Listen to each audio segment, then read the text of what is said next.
कहानी घर घर की शिक्षाप्रद कहानी। सुबह 10 बजे तक सोने वाली और बार बार उठाने पर भी थोड़ी देर और सोने दो ना कहने वाली शालिनी आज भोर को 6 बजे ही उठ गई थी।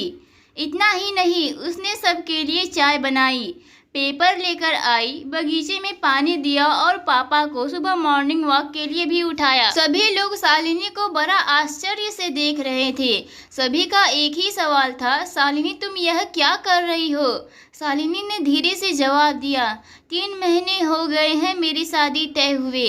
वहाँ पर कौन होगा मेरे आगे पीछे घूमने वाला? वहाँ तो सब मुझे ही करना होगा, बस इसलिए आज से शुरू कर दिया। घर की बेटी को इतना समझदार होते हुए देख सबको खुशी हो रही थी और साथ साथ बुरा भी लग रहा था। बुरा लगने जैसी बात भी थी क्योंकि अब वह हमेशा के लिए उनको छोड़कर उसके ससुराल जाने वाली थी। 1 और महीना बीत गया और आखिरकार शालिनी की शादी हो गई। वह अपने ससुराल आ गई। सुबह समय पर जाग पाएगी या नहीं, इसी विचार में वह रात भर सो ही ना पाई। सुबह होते ही उसने नहाया और पूजा की और खाना बनाने की तैयारी करने लगी। वह सोचने लगी कि आज खाने में क्या बनाया जाए जो बड़े और बच्चे दोनों को पसंद आए। तभी पीछे से एक मीठी आवाज़ आई। शालिनी ने पीछे मुड़कर देखा तो उसकी सासू माँ थी। अरे बेटा, इतनी जल्दी क्यों उठ गई? शादी की भाग दौड़ में थक गई होगी, ऊपर से घर वालों की याद भी आती होगी और मैं जानती हूँ रात को ठीक से सो भी नहीं पाई होगी। ऐसे तो तुम्हारी तबीयत खराब हो जाएगी। शालिनी मन ही मन सोचने लगी, मेरी सासू माँ तो बिल्कुल वैसी नहीं है जैसे मैं सोच रही थी। मैं तो डर के मारे कितने दिनों से सुबह जल्दी उठने का प्रयास कर रही थी। यहाँ तो परिस्थिति बिल्कुल अलग है। शालिनी ने कुछ काम खत्म ही किया था कि तभी सासू माँ ने आवाज़ दी, बेटा इधर आओ, देखो तो सही मैं बना क्या रही हूँ। मटर पनीर, पराठा और गाजर का हलवा। अरे वाह, यह तो सभी मेरी फेवरेट डिश है। शालिनी बोली। उसे तो कुछ समझ में नहीं आ रहा था। उसे लग रहा था जैसे यह सब एक सपना है।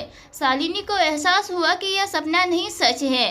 सासू माँ ने कुछ कहा, शालिनी सुन नहीं पाई, वो थोड़ी डर गई। उसे डरा हुआ देखकर सासू माँ ने कहा, शालिनी जरा इधर तो आओ, यहाँ तो बैठो, मेरी बात ध्यान से सुनो और समझो।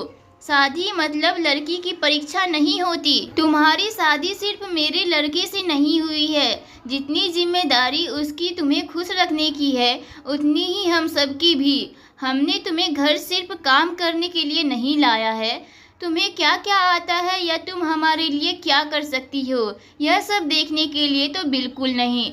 और हम तुम्हारी आज़ादी भी तुमसे नहीं छीनेंगे।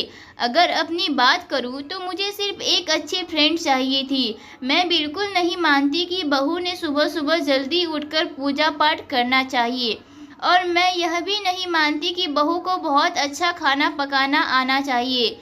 शादी का मतलब तुम्हारे सपनों का बलिदान बिल्कुल नहीं हो सकता, बल्कि मैं तो कहूँगी कि शादी का मतलब तुम्हारे सपनों को और ज़्यादा ऊंची उड़ान देना होना चाहिए। हम सब हमेशा तुम्हारे साथ हैं, हर दिन हर पल।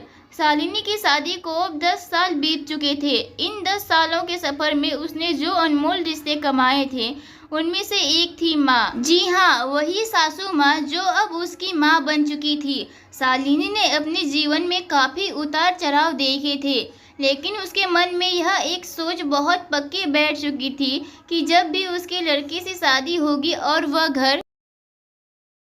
घर में बहू लाएगा तो वह भी अपनी सासू माँ की तरह ही अपनी बहू के साथ व्यवहार करेगी।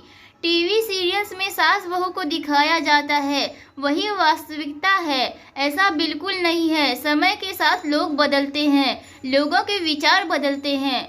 कुछ गलत लोग जरूर जीवन में आते हैं, लेकिन सभी गलत हो ऐसा जरूरी नहीं है। आखिर मैं यही कहूँगी कि बहू मतलब बेटी ही होती है। गलतियाँ तो हर किसी से होती है, इसलिए बहू के साथ भी वैसा ही व्यवहार करें जैसा खुद की बेटी के साथ करते हैं।